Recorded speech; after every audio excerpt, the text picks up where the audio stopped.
नमस्कार दोस्तों, ocean network में आपका स्वागत है। तो कपिल सिब्बल चाहते हैं कि कॉलेजियम सिस्टम बना रहना चाहिए।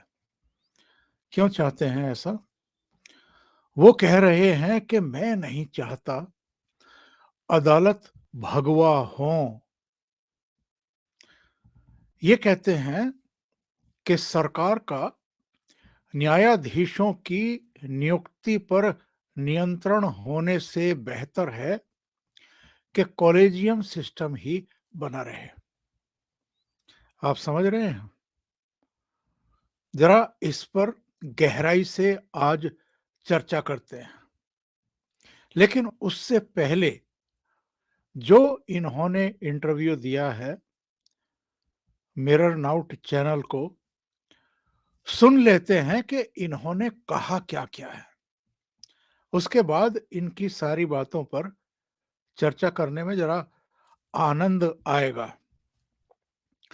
इन्होंने ये कहा है कि वर्तमान सरकार का सभी सार्वजनिक कार्यालयों पर नियंत्रण है और यदि वो अपने स्वयं के न्यायाधीशों की नियुक्ति करके न्यायपालिका पर भी कब्जा कर लेती है, तो यह लोकतंत्र के लिए खतरनाक होगा। यानी जनता के द्वारा चुनी हुई सरकार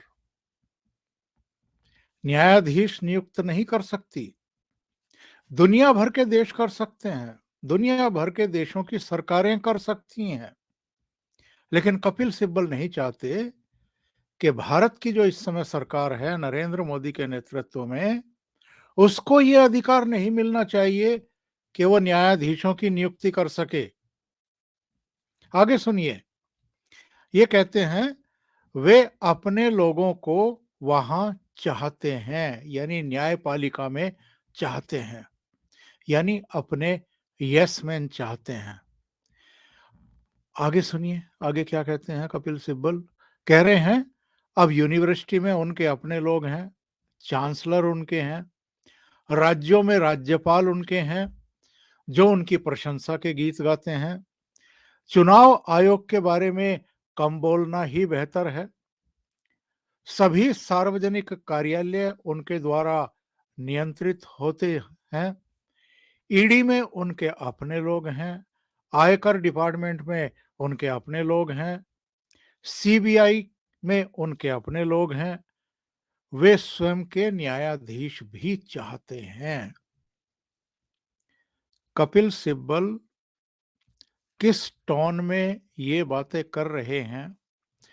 अगर जनता ने, इस देश की जनता ने 2014 में भी 2019 में भी भारतीय जनता पार्टी को ही इस देश पर शासन करने का जनादेश दिया है, तो क्या कांग्रेस के या समाजवादी पार्टी के लोग नियुक्त करें नरेंद्र मोदी? एक अलग विचारधारा के लोगों को ही काम करने की छूट दी जाती रहे, जैसा कि अब तक भी हो रहा है। वो द कश्मीर फाइल्स में एक पल्लवी जोशी का डायलॉग था कि सरकार ही तो आपकी है, व्यवस्था में तो हमारे लोग बैठे हुए हैं। यानी एक अलग विचारधारा के लोग बैठे हुए हैं। तो कपिल सिब्बल चाहते हैं कि ये अलग विचारधारा के लोग न्यायपालिका पर काबिज रहने चाहिए, क्योंकि जो बाकी जगह हैं, चाहे यूनिवर्सिटी हैं, चाहे गवर्नर हैं, चाहे चुनाव आयोग है या ईडी है, इनकम टैक्स डिपार्टमेंट है, सीबीआई है, वहां तो सरकार ने अपने हिसाब से नियुक्ति कर ली है। तो क्या इससे पहले या 2014 से पहले जो यूपीए सरकार थी, मनमोहन सिंह के नेतृत्व में सरकार थी जिसमें कपिल सिब्बल कानून मंत्री हुआ करते थे, वो सरकार क्या विपक्ष के नजरिए से नियुक्तियां करती थी? जो विरोधी दलों को सूट करता हो ऐसे लोगों को अहम पदों पर नियुक्त करती थी? मतलब कौन सी पट्टी पढ़ाने की कोशिश कर रहे हैं कपिल सिब्बल? जिनको जनादेश मिलता है वही फिर अपने हिसाब के लोगों को लेकर के आते हैं ताकि सरकार के कामकाज में, फैसलों को लागू करने में, जो जनता से उन्होंने वायदे किए हैं, वो ज़मीन पर उतारने में किसी तरह की कोई दिक्कत कहने की कोशिश कर रहे हैं कपिल सिब्बल कि नरेंद्र मोदी को, भारतीय जनता पार्टी के नेतृत्व को अभी भी जो कम्युनिस्ट विचारधारा के लोग हैं, वामपंथी विचारधारा के लोग हैं या कांग्रेस के जो घोषित लोग हैं, उनको ही अहम पदों पर रखना चाहिए। अपने विचारधारा के, अपने नीतियों, कार्यक्रमों को लागू करने वाले लोग नहीं नियुक्त करने चाहिए। आगे सुनिए, सिब्बल क्या कह रहे हैं? मौजूदा सरकार के पास इतना पूर्ण बहुमत है कि वो सोचती है कि वो सब कुछ कर सकती है। अरे भाई, लोकतंत्र किसको कहते हैं? और जनता ने काम करने का, फैसले लेने का और जो वादे किए हैं, उनको लागू करने का अधिकार किसको सौंपा है? कांग्रेस को सौंपा है, समाजवादी पार्टी को, जिसके मेहरबानी से वो आजकल राज्यसभा में है, या दूसरे क्षेत्रीय दलों की कृपा से जो कुछ वो सोच रहे हैं वैसा ही मोदी सरकार करती रहे, या अपने कार्यक्रम, अपनी नीतियां लागू करे, अपने वायदे पूरे करे जो जनता से किए। आज आगे सुनिए क्या कह रहे हैं। पूर्व कानून मंत्री ने मौजूदा कॉलेजियम प्रणाली पर भी अपनी आपत्ति जताई। उन्होंने कहा कि कॉलेजियम प्रणाली सही नहीं है, फिर भी ये अभी भी सरकार द्वारा न्यायाधीश नियुक्त करने से बेहतर है। क्या 1993 से पहले सरकारें न्यायाधीश नियुक्त नहीं करती थी? और वो सारे न्यायाधीश क्या जो उस समय नियुक्त होते थे, वो सरकार के इशारे पर ही काम करते थे? या इनके दिमाग में अभी भी वही इंदिरा गांधी का कार्यकाल पेवस्त है, जब इंदिरा गांधी जैसे चाहती थी वैसे फैसले करवा लेती थी? हाँ, रायबरेली वाला मामला जो उनका निर्वाचन रद्द किया गया था इलाहाबाद हाई कोर्ट के द्वारा, उसको अगर छोड़ दें तो। आगे सुनिए क्या कह रहे हैं। जिस तरह से कॉलेजियम प्रणाली काम करती है उसके बारे में मुझे बहुत चिंता है, लेकिन मैं इस तथ्य के बारे में अधिक चिंतित हूं कि सरकार न्यायाधीशों की नियुक्ति पर भी कब्जा करना चाहती है। वहां अपने लोगों के साथ साथ उनकी विशेष विचारधारा के बीच भी हैं। हालांकि मैं कॉलेजियम प्रणाली को तरजीह दूंगा। उन्होंने कहा कि न्यायपालिका पर कब्जा करने के सरकार के प्रयास का विरोध किया जाना चाहिए, क्योंकि लोकतंत्र का अंतिम गढ़ न्यायालय है, और यदि वह गिर जाता है तो हमारे पास कोई उम्मीद नहीं बचेगी। इसलिए कॉलेजियम सिस्टम की वकालत कर रहे हैं कपिल सिब्बल। इस प्रकार के सार्वजनिक बयान देना किसी के लिए भी अनुचित है, जिस तरह के किरण रिजिजू ने दिए हैं पिछले दिनों। ये कपिल सिब्बल कह रहे हैं, यानी पूर्व कानून मंत्री मौजूदा कानून मंत्री के जो बयान कॉलेजियम को लेकर के आए हैं, उन पर नुक्ताचीनी कर रहे हैं। कह रहे हैं, मुझे लगता है कि अगर कुछ भी करने की आवश्यकता है तो अदालत को इसे अपनी प्रक्रिया पर देखना चाहिए। सरकार को यह सोचना चाहिए कि नियुक्ति के लिए एक नई प्रणाली आवश्यक है। न्यायाधीशों की इस कानून के माध्यम से नई प्रणाली का प्रस्ताव देना चाहिए। आगे बढ़ने का यही एकमात्र तरीका है। यदि वे एनजेएसी में निर्णय को स्वीकार नहीं करते हैं तो उसे पुनर्विचार के लिए कहना चाहिए। और इन्होंने ये भी कहा इस इंटरव्यू में कि न्यायपालिका पर हमले एक तरफा हो रहे हैं। सुप्रीम कोर्ट के सभी बयान अदालत में दिए गए हैं और न्यायाधीशों द्वारा कोई सार्वजनिक बयान नहीं दिया गया। और जो कॉलेजियम प्रणाली है उसको संवैधानिक बताते हुए ये कह रहे हैं कि पहले न्यायाधीशों की नियुक्ति भारत के मुख्य न्यायाधीश के परामर्श से होती थी, अदालत ने कहा कि परामर्श का मतलब है कि मुख्य न्यायाधीश बेहतर जानते हैं। इसलिए ये न्यायपालिका जो तय करेगी, क्योंकि वो जानते हैं कि वकील कौन है, न्यायाधीश कौन है या जिन्हें नियुक्त करने की आवश्यकता है, इसमें क्या गलत है। सरकार से परामर्श किया गया है, नाम भेजे गए हैं। यदि उन्हें कोई समस्या है तो वे नाम वापस भेज सकते हैं। आगे सुनिए, यहाँ एक और अहम बात इन्होंने कह दी। ये कहते हैं कि सरकार के पास ये जानने का कोई साधन नहीं है कि कौन सा वकील अच्छा है, कौन सा वकील बुरा है। इन दिनों मंत्रियों, कानून मंत्रियों के पास केवल डिग्री होती है, वे प्रैक्टिस नहीं करते। वे अपने कार्यालयों में बैठकर कैसे जानेंगे कि कौन सा वकील कुशल है और कौन सा कुशल नहीं है। और सिब्बल ने यह भी कहा कि ये अपारदर्शिता है, इसमें बहुत अधिक भाईचारा है। ऐसा लगता है कि वो संकेत दे रहे थे कि नियुक्तियां अक्सर व्यक्तिगत संबंधों के आधार पर होती हैं। सरकार के जो मंत्री हैं, क्या वो केवल कार्यालय में बैठ के काम करते हैं या उनके पास अलग-अलग एजेंसियों के फीडबैक भी आते हैं? क्या कपिल सिब्बल को ये पता नहीं है? वो कैबिनेट में रह चुके हैं, अलग-अलग मंत्रालयों में रह चुके हैं। किस तरह की बातें कर रहे हैं ये?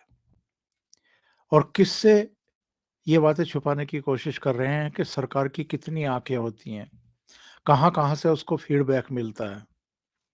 वकीलों के बारे में भी मिल जाता है, न्यायाधीशों के बारे में भी मिल जाता है और बाकी लोगों के बारे में भी बहुत अच्छे तरीके से मिल जाता है। तो ऐसा नहीं है कि सरकार में बैठे हुए लोग जो हैं वो नासमझ हैं या मूर्ख हैं और केवल वो अपने कार्यालय में बैठ के रहते हैं, उनको कुछ पता ही नहीं है बाहर की दुनिया का। फिर आगे कहते हैं कि इससे भी बुरी बात है कि हाई कोर्ट के न्यायाधीश अब अपनी नियुक्तियों के लिए सुप्रीम कोर्ट के न्यायाधीशों की ओर देखते हैं। इसलिए इससे हाई कोर्ट के न्यायाधीशों की स्वतंत्रता को भी प्रभावित इस प्रणाली ने, कॉलेजियम ने प्रभावित किया है। क्योंकि वो लगातार सुप्रीम कोर्ट की ओर देखते हैं और सुप्रीम कोर्ट को खुश करना चाहते हैं और उन्हें दिखाना चाहते हैं कि वे न्यायाधीश हैं जिन्हें नियुक्त किया जाना चाहिए। ये अच्छा नहीं है। यानी सरकार को भी ये संदेह की दृष्टि से देख रहे हैं। कॉलेजियम प्रणाली को भी, सुप्रीम कोर्ट के तरीकों को भी ये गलत नज़रिए से देख रहे हैं, मतलब गलत मान रहे हैं और ये कह रहे हैं कि फिर भी, मतलब इतनी कमियां होने के बावजूद कॉलेजियम सिस्टम में, कि हाई कोर्ट के न्यायाधीश भी एक तरीके से यही कह रहे हैं ये कि वो सुप्रीम कोर्ट के कॉलेजियम को खुश करने के लिए उनकी चापलूसी करते रहते हैं, मक्खनबाजी करते रहते हैं, यही कहना चाहते हैं। फिर भी वो नियुक्तियों को अपने हाथ में लेने वाली सरकार की तुलना में कॉलेजियम प्रणाली को तरजीह देंगे। बाकी सब भगवा है, मैं नहीं चाहता अदालत भी भगवा हो।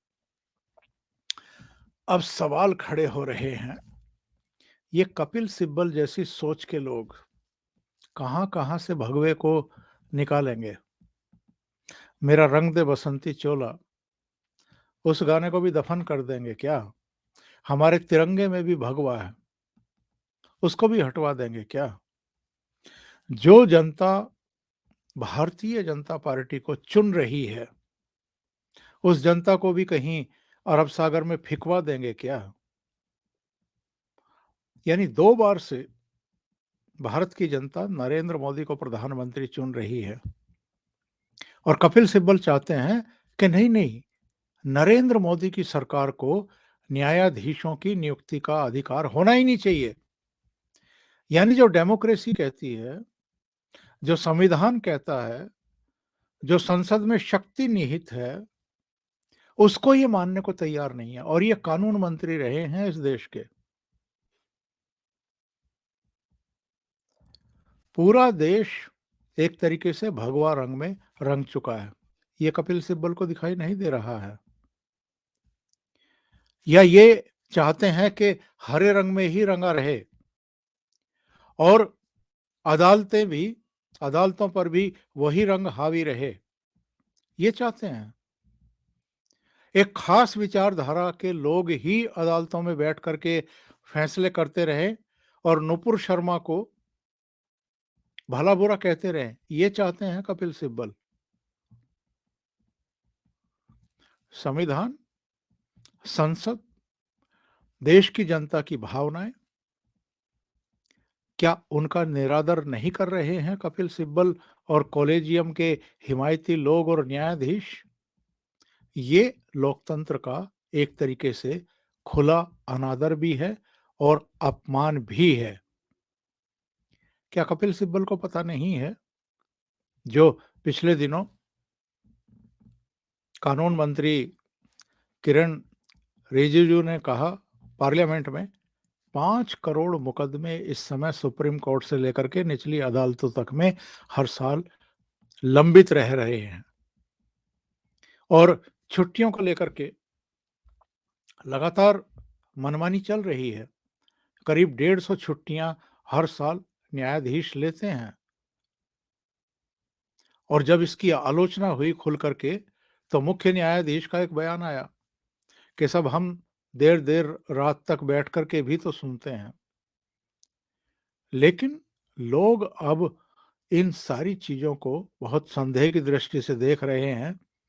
इतने मुकदमे लंबित हैं, इतने पद रिक्त हैं हाई कोर्ट में भी, सुप्रीम कोर्ट में भी, लेकिन सरकार जिस तरह के न्यायाधीश चाहती है, यानी हर वर्ग को प्रतिनिधित्व मिले, महिलाओं की संख्या बढ़े, वैसा सुप्रीम कोर्ट का कॉलेजियम क्यों नहीं कर रहा है? और हर जाति के न्यायाधीश हों, हर धर्म के लोग हों, सरकार अगर ये इच्छा व्यक्त कर चुकी है तो ऐसा क्यों नहीं हो रहा है? बहुत बड़े सवाल खड़े हो रहे हैं। कॉलेजियम मनमानी करता रहे, वो ठीक है। भाई भतीजावाद पनपता रहे, वो भी ठीक है, उन्हें कोई दिक्कत नहीं है। लोकतंत्र का खुला अपमान हो, वो भी ठीक है। अदालतों में 5 करोड़ मुकदमे लंबित हों, वो भी ठीक है। संविधान की, संसद की, जनता की जो भावना है, उसका निरादर हो, वो भी ठीक है, कपिल सिब्बल की नज़रों में। पर मोदी सरकार को न्यायाधीशों की नियुक्ति का अधिकार नहीं मिलना चाहिए। और ये वही हैं जो 2019 के लोकसभा चुनाव से पहले भगवान राम के मंदिर पर संविधान पीठ का फैसला ना आए, ऐसी मांग करते हुए सुप्रीम कोर्ट में दिखाई दिए थे। ये नहीं चाहते थे कि 2019 से पहले फैसला आए। अगर ऐसा होता है तो भारतीय जनता पार्टी को कहीं इसका लाभ ना मिल जाए। राम सेतु को लेकर के जो गलत बयानी हुई थी कांग्रेस की तरफ से, वो भी कपिल सिब्बल की ही करतूत थी। और मुख्य न्यायाधीश के खिलाफ राज्यसभा के जरिए महाभियोग प्रस्ताव लाने की लीड भी यही लिए हुए थे। उस मुहिम के अगवा भी यही थे। ये जो कपिल सिब्बल जैसे लोग हैं, ये डेमोक्रेसी का कितना बड़ा नुकसान कर रहे हैं, आप जरा इनके विचारों से सोचिए। अभी के लिए इतना ही। बहुत बहुत धन्यवाद। अगर आपको ये चैनल और इसके कंटेंट पसंद आ रहे हैं तो लाइक करें, कमेंट करें, वीडियो को शेयर भी करें। अभी तक अगर आपने ये चैनल सब्सक्राइब नहीं किया है तो सब्सक्राइब कर लें और साथ में लगे बेल आइकॉन को दबा दें ताकि आगे आने वाले वीडियो और उनके नोटिफिकेशन आप तक पहुंचते रहें। बहुत बहुत धन्यवाद। नमस्कार।